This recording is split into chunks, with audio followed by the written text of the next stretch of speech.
This is my Regalo Easy Step Walk-Through Gate. For me, it was actually really difficult to find a gate that could fit this because we're in that like weird space of like 32, 33, and as you can see, we actually have a banister. And I didn't want to drill through anything. I really wanted a pressure gate. So for me, it was a little difficult to find one, but gladly or happily, I found this one and it works out perfectly. It actually has this little extension you can add if you want a little bit. For me, it's just too tight to use an extension, but I was actually able to find a little Y piece that'll stick onto the banister perfectly, and I can just add that little piece in. For me, I love that it locks in. You push it down and it actually locks in.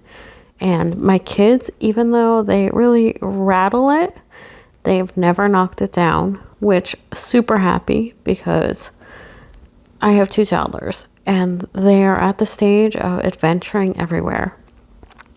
So it is a task to keep them contained, and thankfully this Regalo gate has done that. For me too, I just loved all the features that you can really customize it to whatever you need.